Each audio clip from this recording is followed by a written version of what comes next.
একদিন এই ঘর কাজে লাগবে। তুই ভাঙবি না কালাম। ওই মেয়েটা তুই সারা কেউ নেই এই দুনিয়ায়। মা কেন আমাদের ছেড়ে চলে গেল? নিজের তো কিছু করলে না, এখন দোষ অন্যের ঘাড়ে চাপাও। অহংকার না, আত্মসম্মান। আমার আত্মসম্মান আছে, সেটাও কি অপরাধ নাকি? বাবা, গাছটা ভেঙে পড়বে না তো? আমি ভয় পাচ্ছি বাবা, অনেক ভয় পাচ্ছি। কালাম, আর একটু জোরে পা ফেল, স্রোতটা বাড়তেছে রে। দেখতেই পাচ্ছি কালকে রাতের সে হাত দুয়েক জল বেড়েছে। তোকে বারবার বলছিলাম জিনিস তো তুই শুনলি না তো। আসছি বাবা, পায়ের নিচে কিছু একটা আটকে গেছিল। এই বাক্সটা নেন, ভেতরে রিনার বই আর ওষুধপাতি যা ছিল সব তুলেছি। প্রাণ বাঁচলেই হলো, তুই উঠে আয় আগে। গাছের ঘরটা তোর মায়ের বেঁচে থাকতে বানিয়েছিলাম। সে বলতো হাসেম একদিন এই ঘর কাজে লাগবে, সেই ঘরই আজকে আশ্রয় নিছি। বাবা, রিনা কই? গতবারে বন্যার পর থেকে জল দেখলেই ওর চোখ বড় বড় হয়ে যায়। কাল রাতেও ঘুমের মধ্যে কেমন কাঁদছিল, আমি মাথায় হাত বুলিয়ে দিচ্ছি। রিনা ভেতরে আসে, তুই ভাঙবি না কালাম। ওই মেয়েটা তুই সারা কেউ নেই এই দুনিয়ায়। চালের টিন তুলেছিস? হ্যাঁ বাবা, চালের টিন তুলেছি, তেলের বোতলও আছে। লবণটা ভিজে গেছে কিন্তু কিছুটা আছে শুকনো। ডাল একটু ছিল, সেটাও তুলেছি। হাত পা গুটিয়ে বসে থাকলে হবে না। ইলিশ ধরবো, শুট কি করব? আগেও তো এভাবেই চলছে, নতুন কিছু না। বাবা, আমাদের ঘরটা কি একদম ডুবে গেছে? আমার পুতুলটা রয়ে গেছে ঘরে। মা যেটা বানিয়ে দিয়েছিল কাপড় দিয়ে, পুতুলটার নাম ছিল চম্পা। মা নিজে নাম রেখেছিল। ওর জন্য আমার খুব কষ্ট হচ্ছে বাবা। রিনামা, জল নামলে দেখবো পুতুলটা পাই কিনা। এখন ওই দিকে যাওয়া যাবে না, স্রোত অনেক জোর। তুই কাঁদিস না।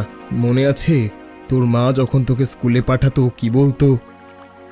বলতো পড়াশুনো কর, বড় হয়ে মানুষ হ। আমি স্কুলে যেতে চাইতাম না, মা জোর করে পাঠাতো। এখন তো স্কুলও ডুবে গেছে। বাবা, মা কেন আমাদের ছেড়ে চলে গেল? গতবারও তো জল এসেছিল। মা তো সাঁতার জানতো না, তাও কেন গেছিল? কেউ কি বাঁচাতে পারতো না মাকে? তোর মা গেছিল পাশের বাড়ির বুড়ি ফাতিমাকে বাঁচাতে। সে ছিল এমনই মানুষ, নিজের কথা ভাবতো না, আগে অন্যের কথা ভাবতো। আমি বলেছিলাম যাস না, আমি যাই, সে শোনেনি। তারপর কি হলো বাবা? তারপর স্রোত অনেক জোর ছিল মা। তোর মা ফাতেমা বুড়িকে ধরে টানছিল, কিন্তু দুইজনকেই জলে নিয়ে গেল। তাহলে মা খারাপ কাজ করেনি, তাই না বাবা? মা ভালো কাজ করেই গেছে। কিন্তু আমার মনে হয় মা আমার কাছে আসে রাতে, আমার মাথায় হাত বুলিয়ে দেয়। তুমি বিশ্বাস করো বাবা? বিশ্বাস করি মা, তোর মা তোকে দেখে সব সময়। এখন চল দাদুর কাছে যাই। আজ সন্ধ্যায় আমরা তিনজন মিলে বড়শি দিয়ে ইলিশ ধরবো, তোকেও শেখাবো বড়শি ফেলতে। বাবা, ইলিশ কি খুব বড় হয়? আমি তো ছোট ছোট মাছ দেখেছি পুকুরে। ইলিশ কি পুকুরের মাছের মতো? না মা, ইলিশ অন্যরকম। ইলিশের গায়ে রূপালি আঁশ থাকে, রোদে ঝকঝক করে। দাদু তোকে সব বলবে, চল। মতিন কাকা, দেখুন হাশেমের ছেলে বাক্স ভরে জিনিস তুলছে। আমি নিশ্চিত ওই বাক্সে টাকা পয়সা আছে। এত বন্যায়ও ওদের কোনো কষ্ট নাই। তুমি আবার শুরু করলে? হাসেম গত সপ্তাহেই সবাইকে বলেছিল ঘরের জিনিস উঁচুতে তোলো। এখন ওদের দোষ দিচ্ছ কেন? নিজের তো কিছু করলে না, এখন দোষ অন্যের ঘাড়ে চাপাও। আপনি সব সময় ওদের পক্ষ নেন।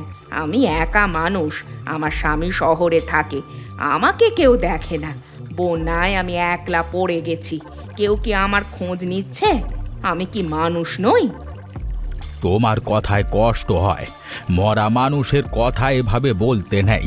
কালামের বউ প্রাণ দিয়েছে মানুষ বাঁচাতে, তার নামে কথা বলা পাপ। আর তোমার খোঁজ কেউ নেয় না, এটা মিথ্যে কথা। আমি অন্যের দয়ায় খাই না কাকা। আমি নিজে ইলিশ ধরবো, নিজে রান্না করব। আমাকে কেউ ছোট চোখে দেখবে না।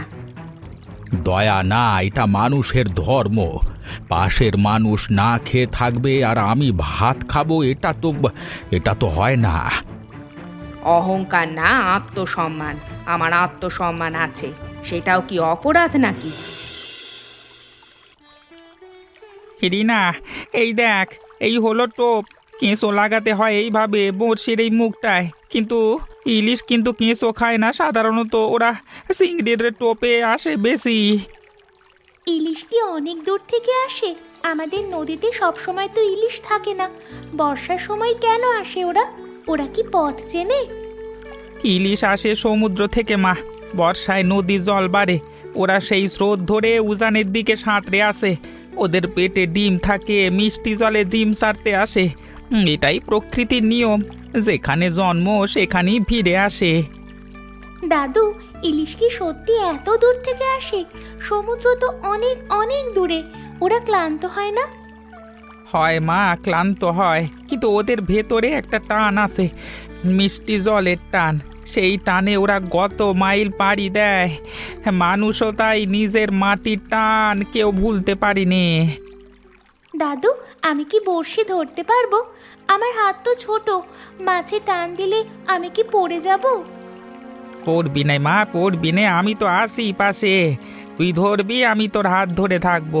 আর ইলিশ যখন বঁড়শিতে লাগে একটু ঝাঁকুনি লাগে, সেই ঝাঁকুনিটা যখন প্রথমবার টের পাবি, দেখবি কেমন বুকের ভেতর ধুকধুক করে। দাদু, ইলিশ ধরলে কি মাছটা কষ্ট পায়? পায় মা, সব প্রাণী কষ্ট পায়, কিন্তু আমরা বাঁচতে গেলে খেতে হয়, আর খেতে গেলে শিকার করতে হয়। এইটাই দুনিয়ার নিয়ম। কালাম, তুমি কোন দিকে বড়শি ফেলছো? ওই দিকটা আমার। গতবারও আমি ওই দিকে বড়শি ফেলতাম, তুমি অন্য দিকে ফেলো। নদীর এপাশ আমার।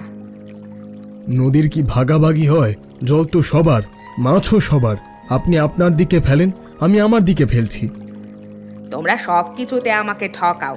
তোমার বাপ ভালো জায়গায় ঘর বানিয়েছে, বড় গাছে। আমার গাছটা ছোট, আমার ঘরটা নিচুতে। জল আর একটু বাড়লে আমার ঘর ডুবে যাবে, তখন কেউ আমাকে জায়গা দেবে না, সে আমি জানি। আপনি এসব কি বললেন? জল বাড়লে আপনাকে আমরাই জায়গা দেব।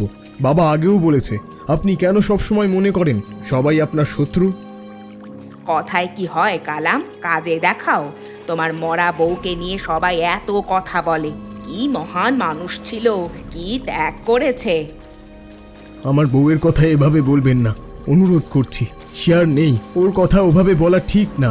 আর আপনি বেঁচে আছেন, এটা ভালো কথা। বেঁচে থাকার দাম অনেক। তুমি আমাকে উপদেশ দিও না কালাম, তোমার বয়স হয়নি উপদেশ দেওয়ার। ফুলজান, আমার বয়স হইছে, আমি বলি ছেলের সাথে ঝগড়া করো না।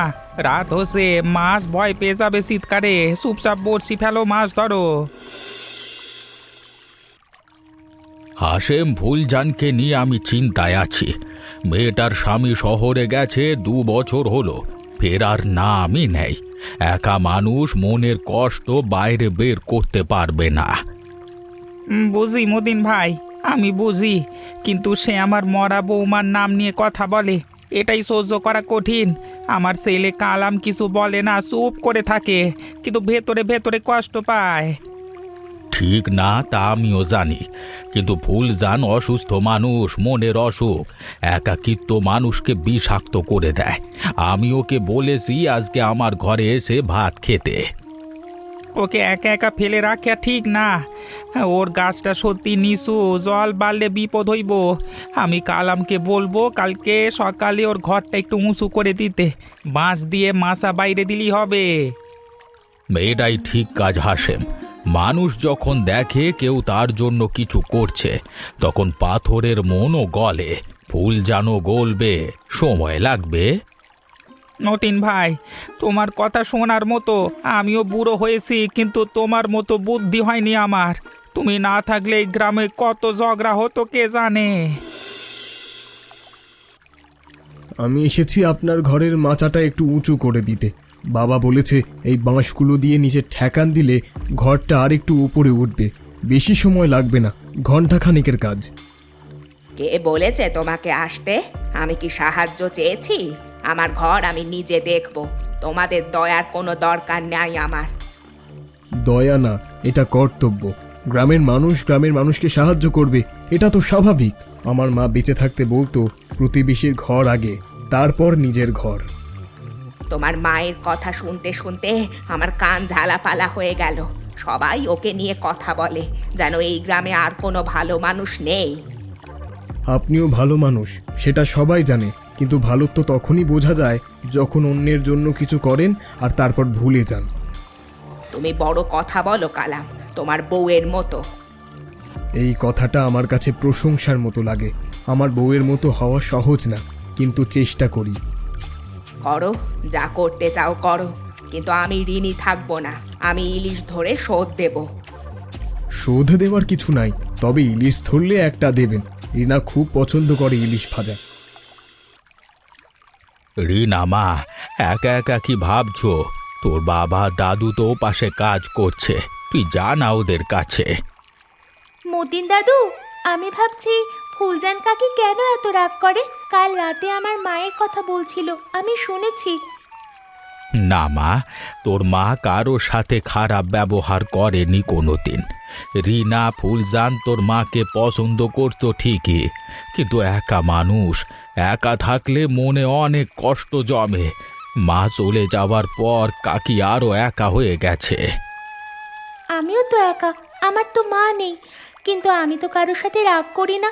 আমার দাদু আছে, বাবা আছে, আপনি আছেন। ঠিক বলেছিস মা, তুই মানুষ আছিস।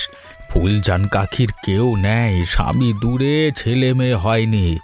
একটু ভালোবাসা পেলে বদলাবে দেখবি।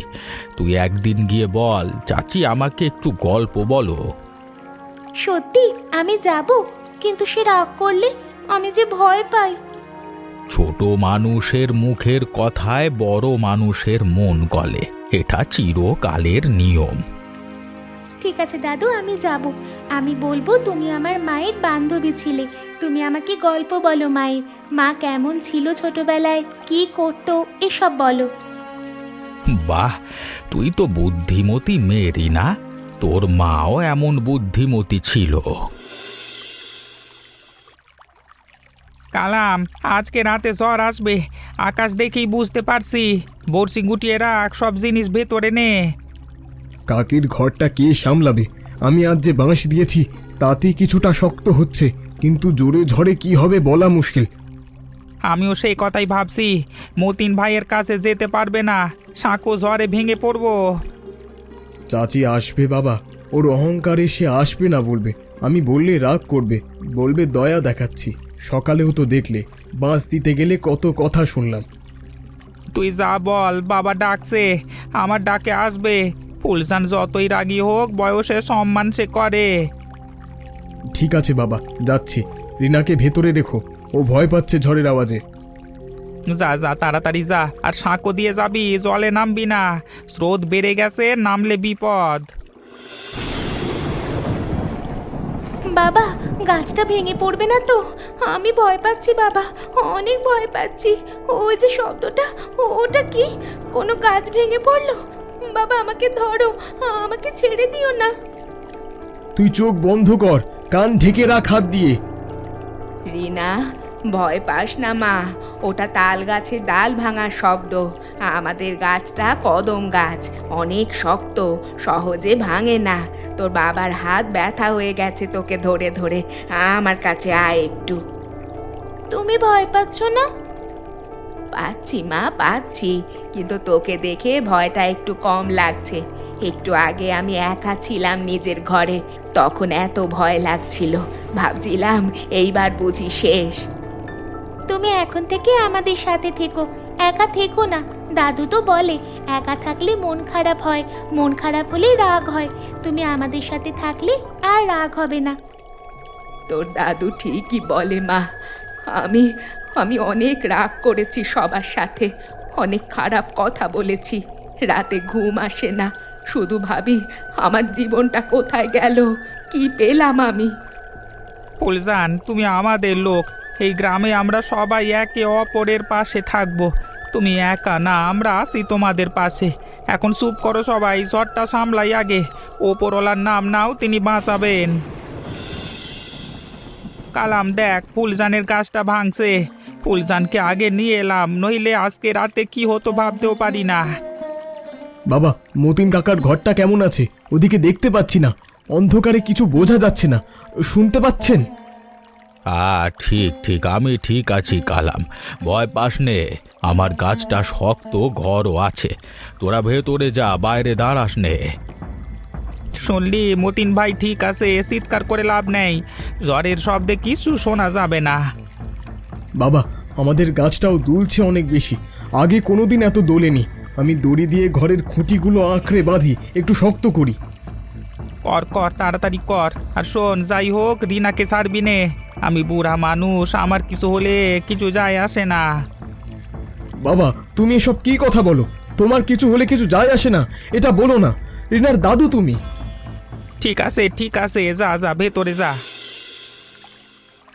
কালাম, ওইটা আমার ঘর ছিল, আমার সব ছিল ওখানে। আমার কাপড়, আমার সিন্দুক, বিয়ের সময়ের গয়না, যা ছিল সব গেছে।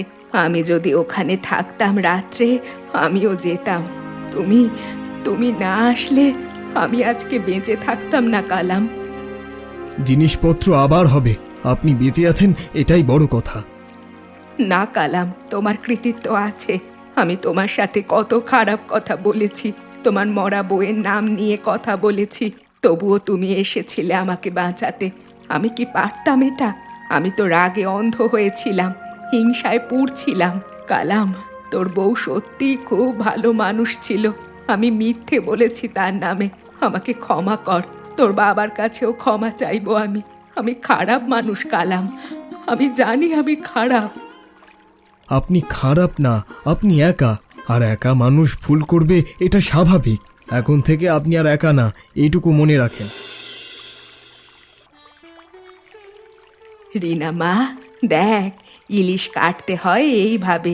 আঁশ আগে ছাড়াতে হয়, তারপর পেটটা চিড়ে ভেতরের নাড়ি ভুড়ি বের করতে হয়। তোর মা খুব সুন্দর ইলিশ ভাজতো, আমি একদিন খেয়েছিলাম ওর হাতের রান্না, সেই স্বাদ আজও মনে আছে। সত্যি? মায়ের হাতের রান্না তুমি খেয়েছিলে? আমাকেও কি মায়ের মতো রান্না শেখাবে তুমি? শেখাবো মা, অবশ্যই শেখাবো। তোর মায়ের মতো হয়তো পারবো না, কিন্তু যতটুকু পারি শেখাবো। আজ থেকে তুই আমার মেয়ে, আমার তো কোনো মেয়ে নাই, তুই হবি আমার মেয়ে। তোকে আমি সব শেখাবো, ইলিশ ভাজা, সরিষা ইলিশ ভর্তা, সব। তাহলে আমি তোমাকে মা বলবো? বল মা, বল।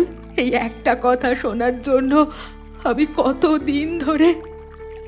মতিন ভাই, তুমি ঠিকই বলেছিলে, ভালোবাসা দিয়ে মনের বন্যা শেষ করতে হয়। দেখো ফুলজানের চোখে আজকে জল আছে, এই জল ভালোবাসার। হাসেম, এই গাছের ঘরগুলো শুধু বন্যা থেকে বাঁচায় না, মানুষকে একসাথে করে। কষ্টের রাতে যখন সবাই এক ঘরে থাকে, তখন মানুষ বুঝতে পারে একা বাঁচা যায় না, একসাথে বাঁচতে হয়। দাদু, আজ সন্ধ্যায় আবার বড়শি দেব? আমি নিজে ইলিশ ধরবো, ফুলজান মাকে দেব রান্না করতে। আমি কাল যে ঝাঁকুনিটা পেয়েছিলাম বড়শিতে, সেটা আবার পেতে চাই। মা, অবশ্যই দেব। বর্ষা তো এখনো শেষ হয়নি, ইলিশও আসবে আরো। আমরা এই গাছের ঘরে বসে বড়শি ফেলবো, ইলিশ ধরবো, একসাথে রান্না করব, একসাথে খাবো। তাই হাসেম, এই তো জীবন। জল একদিন নামবে, আমরাও নিচে নামবো, ঘর বানাবো, আবার শুরু করব। কিন্তু এই গাছের ঘরের দিনগুলো আমরা মনে রাখবো, যেদিন ঝড়ের রাতে 5টা মানুষ এক ঘরে ছিল, একে অন্যকে ধরে রাখছিল। আজ বড় ইলিশ ধরবো, সবাই মিলে খাবো। রিনা, তুইও আয়, তোকে আজ একাই ধরতে দেব। দাদু পাশে থাকবে, আমি পাশে থাকবো, চাচিমা পাশে থাকবে, ভয় নেই তোর। ভয় নেই বাবা, আমার আর ভয় নেই।